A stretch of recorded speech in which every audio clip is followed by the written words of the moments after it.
अन्ना आंदोलन के वो चेहरे, 8 या 9 चेहरे इस वक्त कहाँ हैं? बीजेपी नेताओं के बच्चे विदेशों में पढ़ रहे हैं। हमारे बच्चों को, आपके बच्चों को, उनको कहा जाता है कि वह बीजेपी का कांवड़ लेकर चलें। तो आरएसएस आत्मा है, बीजेपी शरीर है, शरीर बदलता रहता है, आत्मा एक रहती है। 1925 से 2025 तक भारत जोड़ो यात्रा भारत के इतिहास में आज़ादी के बाद एक ऐसी यात्रा है जिसने डरे हुए नागरिकों को अभय दिया। और मुझे बहुत साफ साफ कहा गया कि पहले इस्तीफा फिर किताब। तो ये जो गोदी मीडिया है, ये असल में कोई मीडिया नहीं, ये सरकार का प्रवक्ता है। चक्रव्यूह लोकतंत्र में नहीं रचा जाता, चक्रव्यूह राजतंत्र में रचा जाता है। वर्तमान समय सांबादिकता करवा केते कष्टकर काम हो पड़ी जितेबले कि जिते ऑफिस चप रोचे केतेबले दलीय चप रोचे ए भितर सत्य खबर प्रकाश करवा अनेक समय बहुत कष्ट हो पड़े। से भाव न्यूज 18 टू आरंभ करी आमे जदि देखिबा सीधा सड़क भाव एनडीटीवी पर्यंत दयाशंकर मिश्र जड़े वरिष्ठ सांबादिक रही गोटे बही लिखापी चाकरी हाथ धोया पड़ता और परवर्ती समय से सीधा सड़क भाव रिजाइन देते चाकरी छाड़ी और राहुल गांधी उपर पुस्तक लिखी पत्रकार और पत्रकारिता बेस ज्ञान रही। काफ़ी लंबा समय राजस्थान कहवा दिल्ली कहवा उत्तर प्रदेश कहवा विभिन्न स्थान में से कार्य तेज सीधा सड़क जावा आज आम सार के सहित कथा एवं क्यों परिस्थिति रे जब से राहुल गांधी उपर बही लिखिले एवं सीधा सड़क भाव चाकरी इस्तीफा देवा पड़ा से संपर्क कथा और वर्तमान समय युवगोष्ठी में जो मैंने पत्रकारिता करने चाहते सांबादिकता करने चाहते क्यों रास्ता चलने पड़ो से नहीं आसतु सविशेष कथा।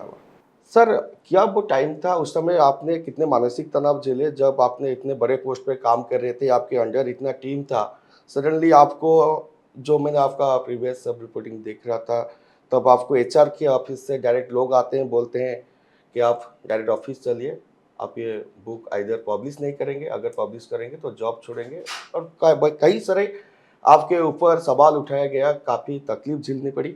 ये सब जो प्रक्रिया थी कैसी चली और ये थोड़ा दर्शक को बताएंगे सर। ज्योति जी, सबसे पहले तो मुझसे बात करने के लिए बहुत बहुत आपका धन्यवाद।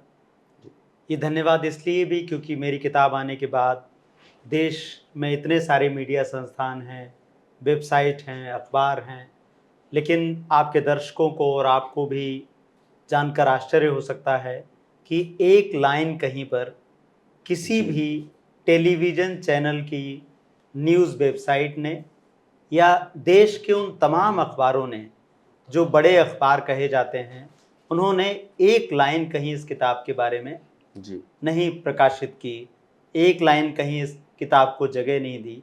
ऐसे में आपने मुझे बातचीत के लिए बुलाया तो सबसे पहले आपका शुक्रिया। नवंबर 2023 में जब मैंने अपने उस वक्त के मैनेजमेंट से कहा कि मैं किताब लिख रहा हूँ जो असल में एक इतिहास है कि कैसे 2014 के बाद भारत की राजनीति बदलनी शुरू हुई और उसमें तमाम घटनाएं हैं, विवरण हैं, विश्लेषण है, उन सभी घटनाओं का विश्लेषण है जो बीते एक दशक में भारतीय जनता को और उन सभी नागरिकों को प्रभावित करती हैं जिन्होंने हमारे मौजूदा प्रधानमंत्री को चुना। तो मुझे तुरंत कहा गया कि ये किताब आप नहीं लिख सकते क्योंकि आप यहाँ पर संपादक हैं। तो मैंने उन्हें याद दिलाया कि मैंने उसी संस्थान में काम करते हुए दूसरे विषयों पर भी किताब लिखी है। तो मुझसे कहा गया कि वो राजनीतिक किताब नहीं थी, ये राजनीतिक किताब है। तो मैंने कहा इसका मतलब नियम कुछ साफ नहीं है। फिर मैंने उनको याद दिलाया कि उस संस्थान में उस वक्त जो दूसरे संपादक काम कर रहे थे वो हमारे प्रधानमंत्री नरेंद्र मोदी पर किताब लिख रहे थे, वो भी उसी कंपनी का हिस्सा थे जी। तो उन्होंने कहा कि नहीं नहीं आप देख लीजिए, मतलब अब उनकी स्थिति ऐसी हो गई कि इस बात को कैसे एड्रेस करें। तो उन्होंने इसका सीधा कोई मुझे प्रश्न नहीं दिया, उन्होंने केवल इतना कहा कि नहीं नहीं आप संपादक हैं और आप अगर नेता प्रतिपक्ष पर किताब लिखते हैं तो ये कई सारे सवाल इससे खड़े होंगे। थोड़ी बहुत बात हुई, मैंने उनको ये समझाने की कोशिश की कि ये तो लोकतंत्र की खूबसूरती है, दूसरे संपादक प्रधानमंत्री मोदी पर किताब लिख रहे हैं और एक संपादक नेता प्रतिपक्ष पर किताब लिख रहे हैं। तो ये तो डेमोक्रेसी की सुंदरता है ना, सब पर किताबें आए और किताबें आज के ज़माने से नहीं आई। लेकिन इस बात को तुरंत खारिज कर दिया गया ओके। और मुझे बहुत साफ साफ कहा गया कि पहले इस्तीफा फिर किताब। अगर आपको किताब सर लिखनी आपने है, पूरा ठान ली थी कि मुझे जो भी हो किताब लिखना है।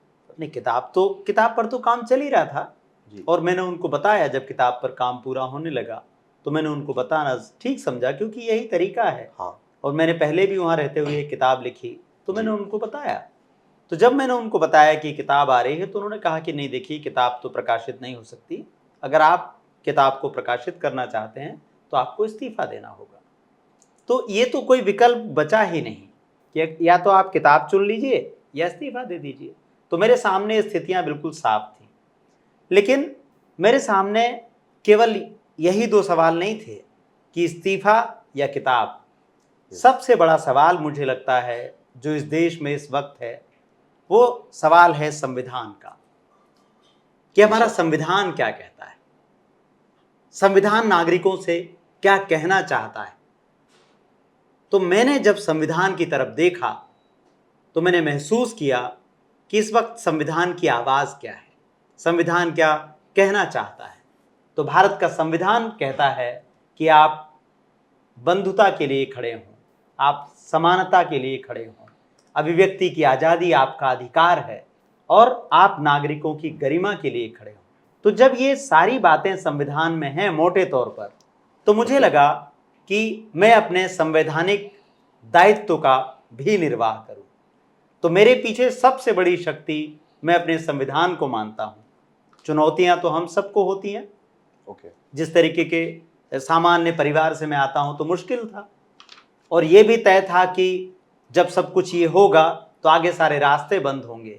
लेकिन मैंने ये महसूस किया कि हमारा संविधान जो कह रहा है उसके साथ खड़े होना सबसे ज़रूरी बात है। इसलिए मैंने फैसला किया कि मैं किताब लेकर के आऊँगा पाठकों के सामने, देश के नागरिकों के सामने, और इसका परिणाम चाहे जो हो मैं उसके लिए तैयार हूँ। सर जब आपने राहुल गांधी पर किताब लिखना शुरू किया तो कम से कम ये आपने 2010-11 से लेके अन्ना हजारे जब स्ट्राइक कर रहे थे तब से लेकर राहुल गांधी जो भारत जोड़ो न्याय यात्रा तक चल रहे थे, वो सारे चीज़ उस किताब में आपने लिखे। जी।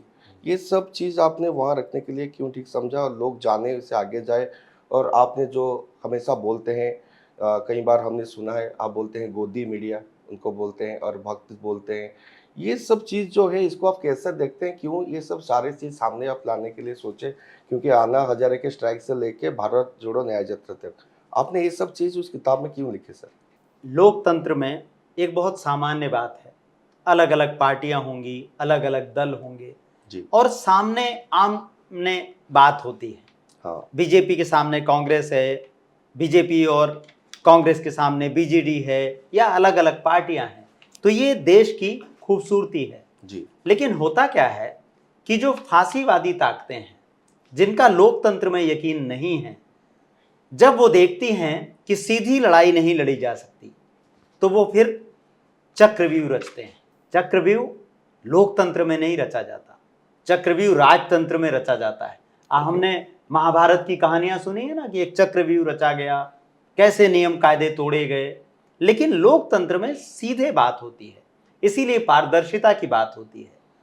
आप इस बात को जरा थोड़ा पीछे जाकर जब देखें और देखें कि कैसे बीजेपी अपनी तमाम कोशिशों के बावजूद इंडिया शाइनिंग के नारे को जीत में नहीं बदल पाई। दिल्ली में 15 साल से लगातार शीला दीक्षित सरकार में थी, तब एक ऐसी कहानी बनाई गई जिसमें देश की सबसे बड़ी विपक्षी पार्टी कहीं नजर ना आए। तो कुछ नए मोहरे बनाए गए, कुछ लोग बुलाए गए और एक आवरण रचा गया, एक दुष्प्रचार का, झूठ का एक मायाजाल रचा गया। और इस मायाजाल में आरोप ही आरोप थे। सुबह आरोप, शाम को आरोप, दोपहर को आरोप, चाय पीने के पहले आरोप, चाय के बाद आरोप। और आपने वो तस्वीरें भी देखी होंगी जिसमें दिल्ली के पूर्व प्रधानमंत्री अरविंद केजरीवाल बीजेपी के नेताओं से घिरे हुए हैं।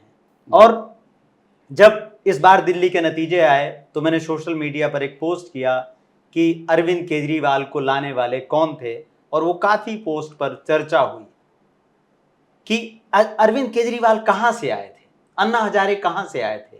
मेरी किताब में आपको यह सब विस्तार से मिलता है कि अन्ना हजारे और नानाजी देशमुख के बीच कैसे रिश्ते थे, अन्ना हजारे और आरएसएस के बीच कैसे रिश्ते थे, और कहाँ से ये सब बुना गया। तो ये एक चक्रव्यूह बुना गया जिसका सबसे प्राथमिक लक्ष्य था दुष्प्रचार करना। पहला दुष्प्रचार कांग्रेस पार्टी का और दूसरा दुष्प्रचार राहुल गांधी का। आप देखिए, जिन लोगों ने झूठ बोले, जी बड़े बड़े आरोप लगाए, उन सब ने माफी मांग ली। आप शुरू कीजिए अरविंद केजरीवाल से, बाद में तो उनका समय रोज रोज एक एक आदमी के पास माफी मांगने में लगा। दूसरे व्यक्ति कौन थे? आपको याद होगा उस समय जो कैग था, उसके जो प्रमुख थे जी विनोद राय, उन्होंने भी माफी मांगी। तो जब सारे आरोप लगाने वालों ने माफी मांग ली तो उन आरोपों में निकला क्या? उन आरोपों की जांच हुई और उस पूरी जांच में कुछ नहीं पाया गया। तो इसका मतलब एक पूरा का पूरा एक जाल बुना गया दुष्प्रचार का, और उस जाल के सहारे अरविंद केजरीवाल सत्ता में आते हैं। और आप देखें कि एक ऐसा वातावरण बनाया जाता है जिसका सीधा लाभ इस वक्त के प्रधानमंत्री नरेंद्र मोदी को मिलता है। वो सारे आरोप जो लगाए गए राहुल गांधी पर, जो कांग्रेस पार्टी पर लगाए गए, दूसरे बड़े नेताओं पर लगाए गए, वो कभी साबित नहीं हुए। और यह सीधी सीधी आरएसएस की भूमिका है। मेरी किताब में भी इस बात का स्पष्ट रूप से आपको उल्लेख मिलेगा, जिक्र मिलेगा कि अन्ना आंदोलन के लिए कैसे बसों में भर भर के लोग लाए गए, कैसे निजी कंपनियां लाई गई। आज बहुत चर्चा होती है दो उद्योगपतियों की। आप मेरी किताब में देखेंगे कि कैसे दो उद्योगपति मदद कर रहे थे कि अन्ना आंदोलन में ज्यादा से ज्यादा लोग आए। अन्ना आंदोलन के वो चेहरे, 8 या 9 चेहरे इस वक्त कहाँ हैं? सारे के सारे चेहरे में कोई गवर्नर बन गया, एक मुख्यमंत्री बन गए, एक बार, दो बार, तीन बार बन गए। एक उनमें से कवि को आज इस समय देश के सबसे बड़े कवि का दर्जा हासिल हो गया, जिसको चाहे उसको अपशब्द बोल देते हैं।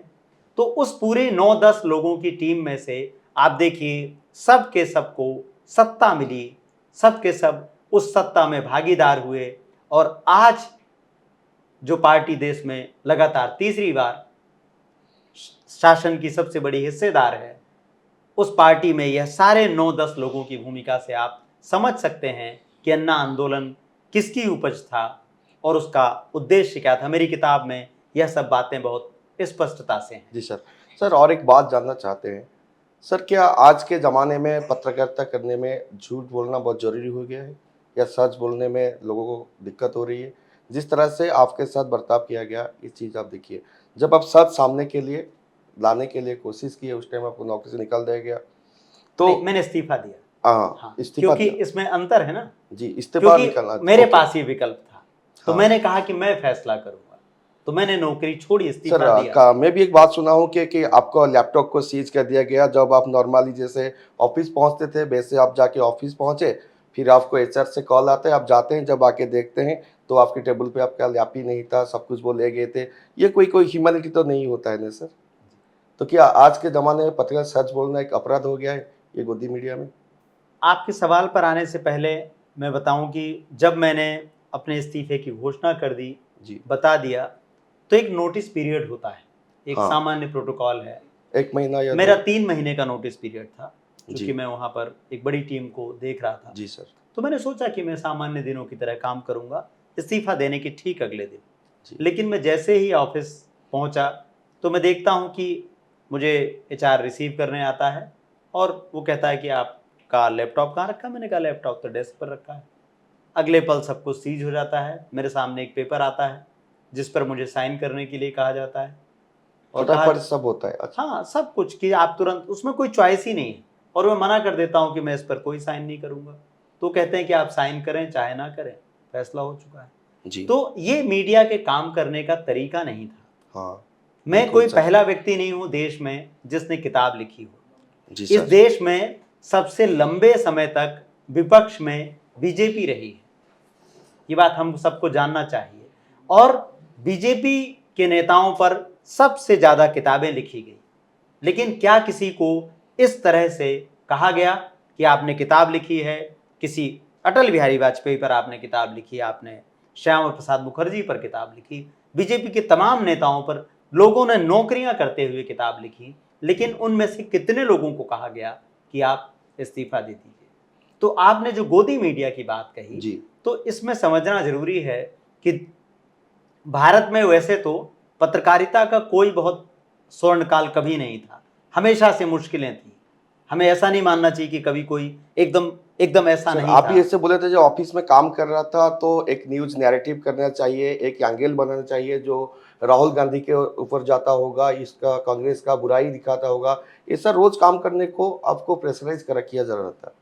देखिए, ये तो सारे मीडिया में सब जगह है। हाँ और मैंने हमेशा एक बात को महत्व दिया कि जब कोई खबर हम प्रकाशित करें तो जी देखें कि उसका तथ्य क्या है।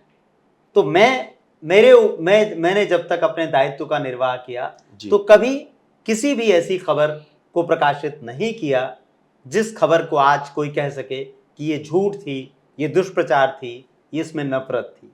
तो जाहिर है कि जब आप ऐसा रुख अपनाएंगे तो आपको पसंद नहीं किया जाएगा, और फिर आप घोषणा करते हैं कि आप एक किताब लेकर आए हैं, तो जाहिर है उन लोगों को शायद लगा हो कि एक सही मौका है ऐसे व्यक्ति को बाहर करने के लिए जो व्यक्ति उनके न्यूज़ रूम के कल्चर में ठीक फिट नहीं होता है। अब बात गोदी मीडिया की जो आपने पूछा, जी सर। गोदी मीडिया 2014 के बाद से 2025 में अगर आप देखें तो कौन सा ऐसा संस्थान है जो सरकार से सवाल कर रहा है? अगर सवाल करने वालों को काम करने की इजाजत होती तो जी क्या एनडीटीवी को खरीदा जाता? क्या एनडीटीवी को मजबूर किया जाता जी सर। कि उसको जबरदस्ती टेक ओवर कर लिया जाए? बिजनेस की आड़ी तिरछी गलियों का और आड़े तिरछे नियमों का इस्तेमाल करके टेक ओवर कर लिया जाए, एक होस्टाइल टेक ओवर कर लिया जाए। जाहिर तौर पर बीते 11 वर्षों में एक ही बात बार बार कही जा रही है कि खबर केवल वही है जो खबर बीजेपी के आईटी सेल के प्रमुख बताते हैं, वो खबर है। सत्य केवल वह है जो प्रधानमंत्री बोलते हैं। तो जो भी व्यक्ति इनका प्रतिवाद करेगा उसको बर्दाश्त नहीं किया जाएगा।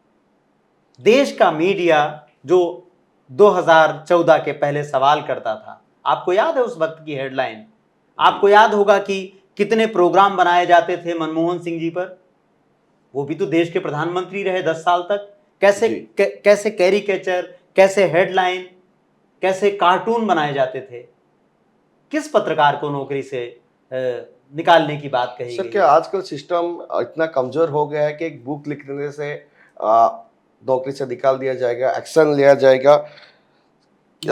ये सवाल जो आप पूछ रहे हैं, एक बुक से ये सिस्टम हिल जाता है अभी? उनका विजय वाला इतना डर लग अब रहा है कि जी, आपको ऐसे एक बुक के लिए इतना बड़ा एक्शन पहली बार, जो कि ये मुझे भी नहीं पता था कि हमारे देश में डेमोक्रेसी इस जगह पर है कि मैं एक किताब लिखूंगा और देश की सबसे बड़ी मीडिया कंपनी की धड़कनें इस तरह से जी बढ़ जाएंगी, इस तरह से बेचैनी बढ़ जाएगी। इसका मतलब है कि जो हमारे देश के सत्ता प्रतिष्ठान हैं और मीडिया हैं, ये दोनों एक हैं। जैसे मैं कहता हूं कि आरएसएस आत्मा है और बीजेपी शरीर है। ओके। तो आरएसएस आत्मा है, बीजेपी शरीर है। शरीर बदलता रहता है, आत्मा एक रहती है 1925 से 2025 तक। यही बात मीडिया पर भी मैं कहता हूं कि मीडिया इस वक्त, बीजेपी और मीडिया एक है। सर, ये तो देश की संविधान के लिए बहुत बड़ा खतरा है। बिल्कुल, इसीलिए तो मैं बार बार इस संविधान की मैंने सर, बात वही तो कही हम ना नोटिस कर रहे कि हैं। ये जो संविधान है ये हमें सवाल करने का हक देता है। सर, जिस अभिव्यक्ति की आजादी का मतलब क्या है जब पत्रकार उसके लिए सवाल ना करे? जब तक मेरे सवाल से अगर सत्ता को परेशानी नहीं है, मेरे लिखे से सत्ता को परेशानी नहीं है, इसका मतलब है मैं कोई काम ऐसा कर ही नहीं रहा जिसकी लोकतंत्र को जरूरत है। तो ये जो गोदी मीडिया है, ये सरकार का प्रवक्ता है। भारत का मीडिया इस वक्त केवल और केवल आईटी सेल की खबरों को हेडलाइन में प्रकाशित करने का काम कर रहा है। जो अमित मालवीय कहते हैं, जो प्रधानमंत्री कहते हैं, जो बीजेपी की तरफ से कहा जाता है, आप उस पर सवाल मत कीजिए। आप जैसे ही सवाल करेंगे, आपको कोई भी आरोप लगाकर नौकरी से बाहर किया जाएगा, और नौकरी से बाहर करने भर से ही आपका उत्पीड़न नहीं रुकेगा। आप किताब लिख देंगे जैसे मैंने लिखी, लेकिन किताब लोगों तक पहुंचेगी ही नहीं। किताब सबसे बड़ी ऑनलाइन कंपनी अमेजन पर उसके क्लोन बन जाएंगे। अब आप कैसे निपटेंगे इससे? इसलिए जैसा कल मैंने आपके इस भुवनेश्वर शहर में एक नागरिक सभा में कहा कि हमें एक नागरिक आंदोलन की जरूरत है। जनता को जब तक ये एहसास नहीं होगा कि उसका संविधान खतरे में है, तब तक बात नहीं बनेगी। और ये संविधान किसके लिए जरूरी है? ये संविधान उनके लिए जरूरी नहीं है जो नंबर 1 पर अमीर हैं, नंबर 2 पर अमीर हैं, जो दुनिया के 10 सूची में ऊपर नीचे होते रहते हैं, उनके लिए संविधान जरूरी सर नहीं आज है। तो ये संविधान उन लोग के हाथ में जा रहा है जो so called main stream media है, जो देश के 1 से 10 में गिने जाते हैं बड़े अमीर लोग हैं, उन लोग के हाथ में ही है।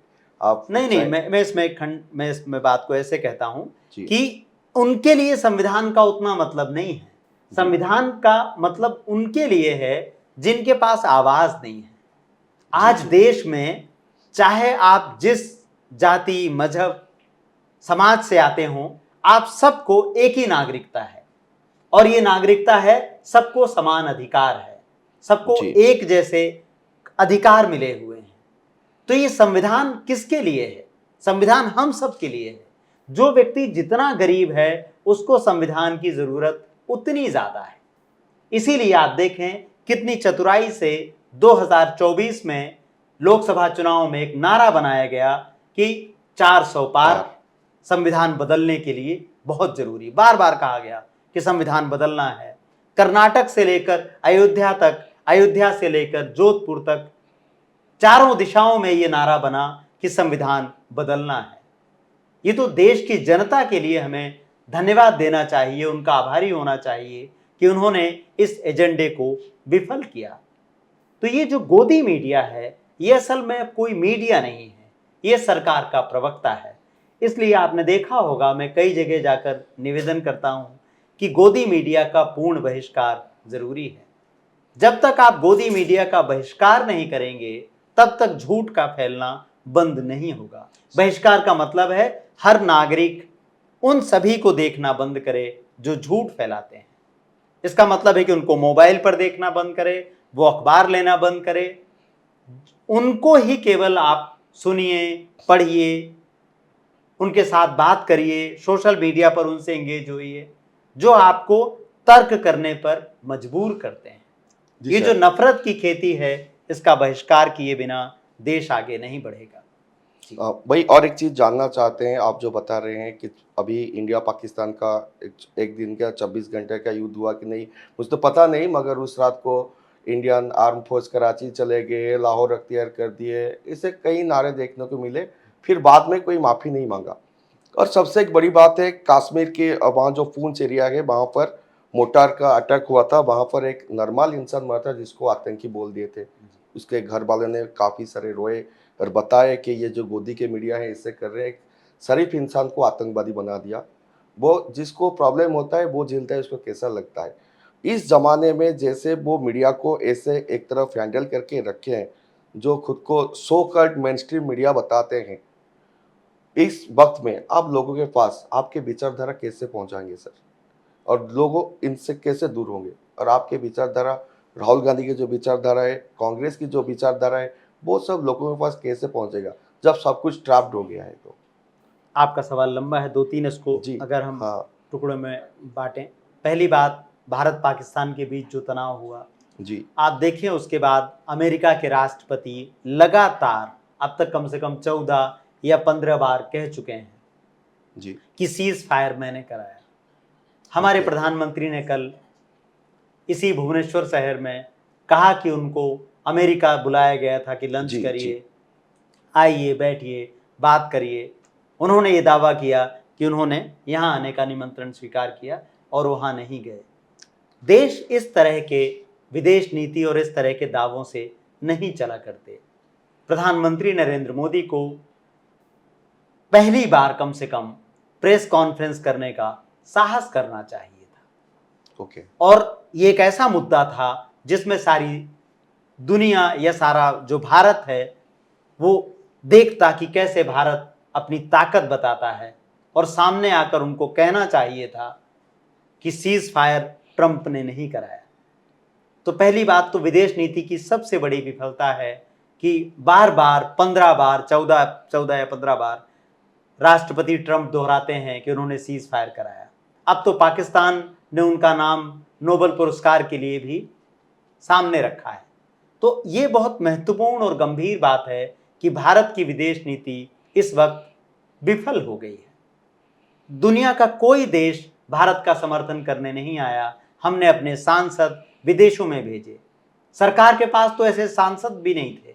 विपक्ष से सांसद उधार लेकर के विदेशों में भेजे गए, लेकिन वह प्रयोग पूरी तरह से विफल रहा। अगर मीडिया बीजेपी या बीजेपी सरकार का प्रवक्ता नहीं बना होता तो वह बताता कि यह सब नहीं करना चाहिए, लेकिन इस वक्त उनको कौन बताए? मीडिया का काम रास्ता दिखाना भी तो है। कैसे रास्ता दिखाएं? तो एक बात तो ये कि मीडिया विफल है, सरकार की विदेश नीति विफल है। ठीक है। दूसरी बात आपने कही कि राहुल गांधी की विचारधारा की जो बात आप कह रहे हैं उसको समझना बहुत जरूरी है। राहुल गांधी ने आज तक देश के लोकतांत्रिक और संवैधानिक ढांचे में हर बात कही। उन्होंने जो जो चेतावनी दी वो सही साबित हुई। राहुल गांधी ने कोरोना को लेकर जो कुछ कहा, समय से पहले कहा, सही साबित हुआ जी। तब भी सही साबित हुआ जब प्रधानमंत्री नरेंद्र मोदी सभी विशेषज्ञों की चेतावनी को ठुकरा कर राष्ट्रपति ट्रंप का स्वागत करने के लिए अहमदाबाद जाते हैं, और हमने देखा कि उसके बाद कोरोना कैसे भारत में आगे बढ़ा। राहुल गांधी विपक्ष में हैं और विपक्षी नेता की हैसियत से सदन को संबोधित करते हुए कहते हैं कि मणिपुर के हालात खराब हो रहे हैं, आप उसका ध्यान दीजिए। उनकी बात नहीं सुनी जाती। 2 साल होने को आए, मणिपुर की हालत हम देख रहे हैं। राहुल गांधी नोटबंदी को लेकर कहते हैं कि यह बहुत घातक फैसला है, बात नहीं सुनी जाती। नोटबंदी की कीमत गरीब आदमी चुकाता है।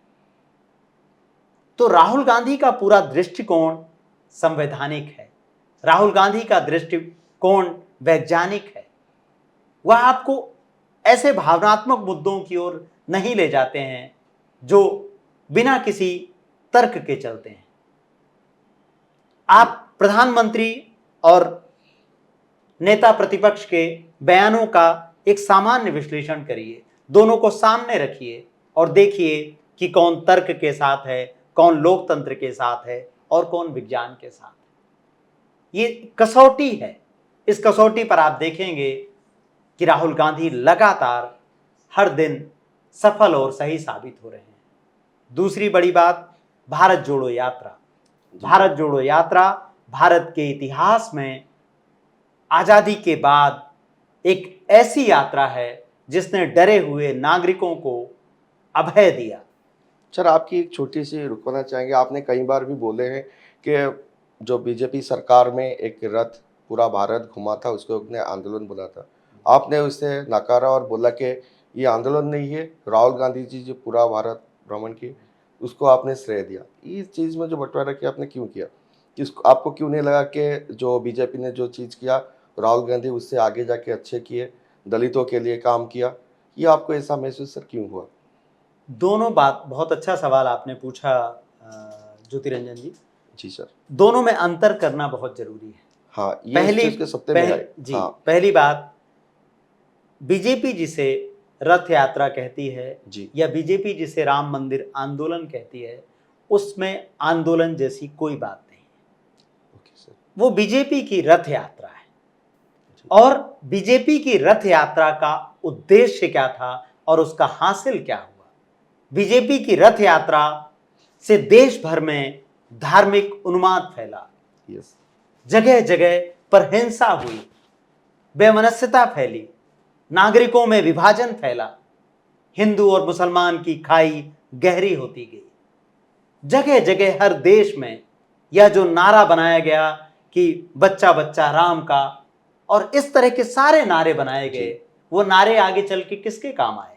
वो नारे आगे चल के देश में 20 करोड़ से ज्यादा मुसलमानों को तंग करने और आए दिन जलील करने के काम आए। हमारे बीच विभाजक रेखा बढ़ती गई। तो उस यात्रा का हासिल केवल सत्ता थी, सत्ता के लिए माहौल था। लेकिन भारत जोड़ो यात्रा ऐसे वक्त में आई जब ईडी, सीबीआई और तमाम शक्तियां चारों तरफ से ग्रहण लगा रही थी।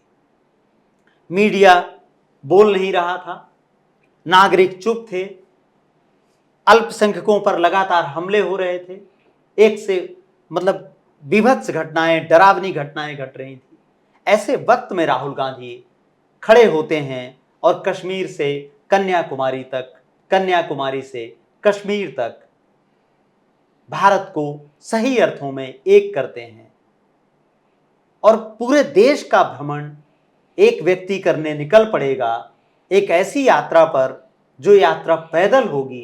किसने सोचा था कि राहुल गांधी एक ऐसा काम करेंगे जिसकी आवाज दुनिया के कोने कोने के देशों में जाएगी, हर जगह जाएगी। और उसका साथ किसने दिया? आप याद कीजिए, जब बीजेपी राम मंदिर की यात्रा कर रही थी, अखबारों में आए दिन बड़ी बड़ी हेडलाइन थी। लेकिन भारत जोड़ो यात्रा का आप बीजेपी के या जो मीडिया है उसने पूरी तरह बहिष्कार किया, और छापा भी विवाद, छापा भी अमित मालवीय के दावे जी। तो इसलिए भारत जोड़ो यात्रा एक ऐतिहासिक यात्रा थी जिसने जनता को बोलने का साहस दिया। और आप देखें, परिणाम देखें, भारत जोड़ो यात्रा हुई, उसके बाद एक एक करके लोग बोलना शुरू करते हैं। Yes sir. जम्मू कश्मीर के जो पूर्व गवर्नर हैं सत्यपाल मलिक, बोलने उसके बाद बोलते हैं। महिला पहलवानों का आंदोलन उसके बाद आता है जी। तो वो जो इंस्पिरेशन है देश में कि नहीं, हमको बोलना है, आगे आना है। देश में ये जो 20 करोड़ मुसलमान अलग अलग जगहों पर चारों दिशाओं में हैं, उनको वो संदेश गया कि कोई हमारे साथ है। और राहुल गांधी ने साफ कहा कि भारत जोड़ो यात्रा का उद्देश्य वोट पाना नहीं है, भारत जोड़ो यात्रा का उद्देश्य राजनीतिक नहीं है, भारत जोड़ो यात्रा का उद्देश्य देश को जोड़ना है। और हमने देखा भी कि उस वक्त चुनाव भी चल रहे थे कुछ राज्यों में, लेकिन राहुल वहां नहीं जाते हैं, या जाते भी हैं तो सांकेतिक रूप से जाते हैं, पूरे वक्त वो यात्रा में रहते हैं। तो ये एक ऐसा सुखद आश्चर्य है कि भारत में आमतौर पर कहा जाता है कि नेता हर वक्त वोट की बात करते हैं, लेकिन राहुल गांधी ने चुनाव के बीच में यात्रा करके साबित किया कि राहुल गांधी, नेहरू, गांधी और अंबेडकर की राजनीति के एक, आप कह सकते हैं कि राजनीति के ध्वजावाहक हैं, या राजनीति को आगे ले जा रहे हैं, जिसमें नेहरू की वैज्ञानिकता है, जिसमें गांधी का एक राजनीतिक विमर्श है, दर्शन है, और अंबेडकर का सद्भाव है, अंबेडकर का संविधान है, अंबेडकर का संविधान में बंधुता का संदेश है। आज अगर अंबेडकर होते, मान लीजिए, तो अंबेडकर क्या चिट्ठी लिखते, अंबेडकर क्या कहते आज मोदी से, ये देश को सोचना चाहिए। आज अंबेडकर का नाम लेकर दलितों के वोट बटोरने की कोशिश की जा रही है, लेकिन दलितों को आप बना क्या रहे हैं? आप देखते हैं कांवड़ यात्रा, आपने कभी देखा है कि उस कांवड़ यात्रा को ढोने वाले लोग कौन हैं? उसमें देखिए कि किसकी भागीदारी है। आप देखिए कि बजरंग दल में जो लोग भेजे जा रहे हैं वो किन समुदायों से आते हैं। बीजेपी नेताओं के बच्चे विदेशों में पढ़ रहे हैं, बड़ी बड़ी यूनिवर्सिटीज में पढ़ रहे हैं, और हमारे बच्चों को, आपके बच्चों को, समाज में जो बच्चे हैं उनको कहा जाता है कि वह बीजेपी का कांवड़ लेकर चलें, कांवड़ यात्रा में जाएं, बजरंग दल में शामिल हों। कितने सांसद हैं बीजेपी के जो आए दिन कहते हैं कि तलवार उठाओ, आए दिन कहते हैं कि आरएसएस की बैठकों में जाइए। लेकिन उनके बच्चे कहां हैं? तो जब तक बीजेपी नेताओं के बच्चों और हमारे और आपके बच्चों में अंतर रहेगा, तब तक संविधान मजबूत नहीं होगा। पंजाब के जो प्रोटेस्टर आए थे, चासी हाँ। कृषक संघ जो आए थे, सर उस टाइम आप तो जॉब में थे ना सर, 2000 में जब हुआ फार्मर किसान प्रोटेस्ट, आंदोलन जब किसान चल रहा आंदोलन चल था। रहा जी। था, जी। तो वो सब चीज़ को भी मैनेजमेंट किया गया, वो न्यूज़ को भी आगे पीछे किया गया, ऐसा कुछ आप फील किए? कोई भी मीडिया संस्थान ऐसा नहीं है जिसने किसान आंदोलन का समर्थन किया हो। किसान आंदोलन की सारी खबरें सरकार के दृष्टिकोण से छापी गई। तो यही तो मीडिया की विफलता है। और गोदी मीडिया क्या है? यही जी। तो गोदी मीडिया है। इसलिए बहुत जरूरी है कि जनता उसका पूर्णतः बहिष्कार करे और उन सभी पत्रकारों का समर्थन करे जो तर्क के साथ हैं, जो वैज्ञानिक सोच के साथ हैं। यह वक्त मीडिया संस्थानों के साथ खड़े होने का नहीं है, उनका बहिष्कार करने का है और सही पत्रकारों और सही माध्यमों को चुनने का है और उनका सहयोग देने का है। सर आज भी हज़ार की तादाद में युवाएं पत्रकारिता करने के लिए बहुत इंटरेस्ट रखते हैं। आज के ज़माने में आप उनको क्या एडवाइस करेंगे, वो किस तरह से पत्रकारिता करेंगे और कैसे सच्चाई सामने ला सकते हैं? जो भी लोग इस वक्त हमको देख रहे हैं, आपकी और हमारी बातचीत सुन रहे हैं, मैं उनसे बहुत साफ साफ कहना चाहता हूँ कि पहले आप इस किताब को जानिए और समझिए। जब तक आप इसको नहीं पढ़ेंगे, आप ये नहीं समझेंगे कि संविधान क्या कहता है, तो आप पत्रकार के तौर पर सफल नहीं हो सकते। तो इस वक्त चूंकि तकनीक की दुनिया है, बहुत सारे प्लेटफॉर्म हैं, तो ज़्यादा अच्छा है कि आप पहले देश के बारे में जानें, संविधान के बारे में जानें, उन तमाम लोगों के बारे में पढ़ें जिन्होंने मिलकर देश बनाया, इतिहास को पढ़ें और अपनी पढ़ाई से आगे बढ़ें। हाँ, आपके लिए रास्ते आसान नहीं हैं, क्योंकि अगर आप चुप रहेंगे और केवल आप नौकरी करना चाहते हैं तो बहुत आपके लिए कोई मुश्किल नहीं है। देश में ज़्यादातर पत्रकार इस वक्त यही काम कर रहे हैं और वो केवल नौकरी कर रहे हैं। तो अगर आप पत्रकारिता को नौकरी मानते हैं तो कोई संकट ही नहीं है। लेकिन अगर आप पत्रकारिता को पत्रकारिता मानते हैं, मिशन मानते हैं, तो आपके लिए बहुत मुश्किलें हैं और ज़्यादा अच्छा है कि आप पहले इन सारी चुनौतियों को समझें और फिर आगे बढ़ें। सर राहुल गांधी के ऊपर आपने जो किताब लिखा, वहाँ का पब्लिकेशन कहाँ किया, उनका प्रकाशन कौन थे, जरा बताएंगे दर्शकों को, वो बुक कहाँ वो मिल सकता है दर्शक लोग को? राहुल गांधी पर मेरी किताब राहुल गांधी, सांप्रदायिकता, दुष्प्रचार और तानाशाही से ऐतिहासिक संघर्ष के लिए भारत का कोई प्रकाशक तैयार नहीं हुआ, तो इस किताब का प्रकाशक मैं खुद बना और जी। यह किताब मैंने ही प्रकाशित की। आपको यह किताब अमेज़न पर बहुत आसानी से अब उपलब्ध है। एक समय इसके बहुत सारे क्लोन बनाए गए, लोगों तक इस किताब को पहुंचना बहुत मुश्किल हो गया। हमने अमेज़न के साथ लंबा संघर्ष किया और अंततः अब यह किताब आपको अमेज़न पर आसानी से उपलब्ध है। आप वहां से लेकर यह किताब ज़रूर पढ़ें और इस किताब के बारे में अपनी बात ज़्यादा से ज़्यादा लोगों तक पहुंचाएं। आपको कैसी लगी किताब, यह भी बताएं।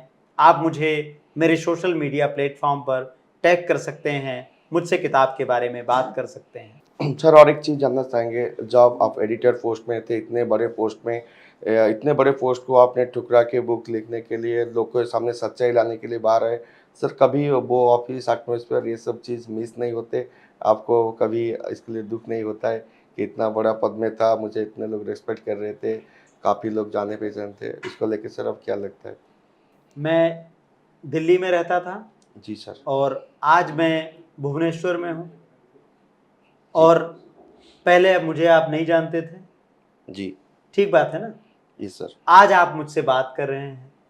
तो दिल्ली से लेकर भुवनेश्वर तक अगर लोग मेरे साथ हैं, लोग मुझसे बात कर रहे हैं, अपनी भावनाएं, अपना प्रेम मुझ तक पहुंचा रहे हैं, आप लोगों ने मुझे बात करने के लिए यहाँ पर बुलाया, तो यह मेरे लिए सबसे बड़ी बात है। जब जीवन में आप एक ऐसा फैसला करते हैं जो आपके सुख दुख से ऊपर देश, संविधान और लोकतंत्र के लिए है, तो फिर पीछे मुड़कर देखने की कोई वजह नहीं होती। मेरे पास पीछे मुड़कर देखने की कोई वजह नहीं है। मैं केवल इतना ही चाहता हूँ कि लोकतंत्र, संविधान के लिए हर नागरिक सोचे और उसके लिए से जितना संभव हो वह कदम उठाए और आगे बढ़े। यह देश हम सब का है। हमें गलतफहमी है कि आज़ादी एक स्थायी चीज़ है, एक बार मिल गई तो हमेशा कायम रहेगी। जैसे हमें घर का भी तो हम मेंटेनेंस करते हैं जी ना। सर। हमारे घर में बल्ब होता है, तो अगर बल्ब फ्यूज हो जाए तो रोशनी आएगी। तो जब घर के लिए, रोशनी के लिए बल्ब बदलना पड़ता है, तो आज़ादी तो बहुत बड़ी चीज़ है। वो लगातार सोच, विचार, मेंटेनेंस, परिवर्तन की मांग करती है, विचार की मांग करती है। सर, आपने बीजेपी के नैरेटिव्स के खिलाफ काम किया और इतने बड़े जॉब भी छोड़ दिए। उसके बाद राहुल गांधी का जो रियलिटी है लोगों के सामने लाए। उसके बाद क्या कांग्रेस आपको कभी पब्लिक में कुछ सपोर्ट दिया या मतलब कांग्रेस की तरफ से आपको कोई सपोर्ट मिला है क्या सर? देखिए, ये प्रश्न जो आपका है, अ, मैं चाहता हूँ कि इस प्रश्न का उत्तर इस तरह से समझिए कि ये देश सबका है। जी। तो ये देश सबका है, मतलब सबका है। मैंने ये किताब राहुल गांधी से या कांग्रेस से पूछ कर नहीं लिखी। तो जब मैंने किसी से पूछ कर किताब नहीं लिखी, तो मैं किसी से कोई अपेक्षा रख ही नहीं सकता। मैंने यह किताब एक नागरिक के तौर पर अपने दायित्व के लिए लिखी, संविधान के प्रति अपनी भावना के लिए लिखी। तो मैं किसी पॉलिटिकल पार्टी से ना तो उस वक्त जुड़ा था, ना आज जुड़ा हूं। इसलिए मुझे किसी से कोई अपेक्षा नहीं है। मेरी अपेक्षा अगर किसी से है तो देश के नागरिकों से है। जैसे मैंने कल भी आपकी नागरिक सभा में कहा कि हमें एक नागरिकता आंदोलन की जरूरत है, कि हम समझें कि हमारे संविधान पर किस तरह से हमले हो रहे हैं। सर, लास्ट क्वेश्चन आपको, अगर आज भी गांधी जी जिंदा होते और इस तरह का पत्रकारिता देखते तो क्या वो आज भी मना करते पत्रकारिता कोई नहीं करना चाहिए, छोड़ दो, या वो क्या सलाह देते आपके सोच से? अब गांधी जी क्या सलाह देते, ये सवाल तो थोड़ा आप कह सकते हैं कि वैचारिक दृष्टि से भरपूर है। जी। और इसलिए इसका सवाल तथ्य की बजाय आज हम अगर विचार की दृष्टि से देखें, गांधी को जानने समझने की दृष्टि से देखें, तो गांधी एक ही बात कहते, जो मैंने उनको पढ़कर जाना, कि गांधी कभी निराश नहीं होते। इसलिए मैं निराशा की बात नहीं करता हूं। जैसा मैंने कल भी कहा, जी। गांधी यही कहते कि नई शुरुआत करो। गांधी हमेशा नए के साथ है। आपको क्या लगता है, गांधी जब आज़ादी की लड़ाई लड़ रहे थे, तो क्या जो उस वक्त देश का मीडिया था, वो तो अंग्रेजों के अधीन काम करते थे लोग, तो क्या वो जी। गांधी जी के साथ खड़ा था? हम इस वक्त एक दूसरी आज़ादी की लड़ाई में हैं, तो हमको आशा रखनी है और नए की ओर चलना है। जनता जब तक एकजुट नहीं होगी, तब तक यह लड़ाई नहीं लड़ी जा सकती। गांधी निश्चित रूप से लोगों के बीच जाते और लोगों से कहते कि आओ एकजुट हो। अगर मीडिया साथ नहीं देता है तो हम मिलकर एक नया मीडिया बनाएंगे। तो मैं तो केवल जो उनसे सीख पाया उस पर चलने की कोशिश कर रहा हूं और यही कह रहा हूं कि नागरिक सामने आए और उन विचारों का समर्थन करें जिसकी इस वक्त सबसे ज़्यादा देश को ज़रूरत है। Thank you so much sir, बहुत बहुत धन्यवाद, आपने इतने जानकारी दी। नमस्कार। नमस्कार सर। तो दर्शक बंधु, आपण दयाशंकर मिश्र सार के संगे काफ़ी समय ए पॉडकास्टिंग रे अनेक महत्वपूर्ण कथा सुनले। आपण जहाँकि वर्तमान जो पत्रकारिता रही पत्रकारिता कर जो तरीका बदलती ता भितर आपण किपरि न्याय संगत खबर परिवेशन करेंगे एवं जिते चाप रही आपण किभली भाव निरपेक्ष खबर परिवेशन कर से कथा सुनले। एवं राहुल गांधी जो भारत जोड़ो न्याय यात्रा कथा कहवा, जहाँ लेकिन सी बही लिखा पर अन्याय विरोध पर स्वर उत्तोलन करने तांको मध्य चाकरी छाड़िया पड़ता, किंतु तापर सी सत कहवाक केवे पचे ना पचेबे नहीं, जहाँ उद्देश्य थिला। एवं भारत संविधान को सदाबले से सांगे धरी बुलुवा लोक। तो जो मैंने पत्रकारितार निजर इंटरेस्ट रखुच्च भारत संविधान को प्रथम पढ़ंतु एवं डरंतु नहीं, आगक आसतु, लड़ंतु, दिने आपण विजय सुनिश्चित हम। धन्यवाद।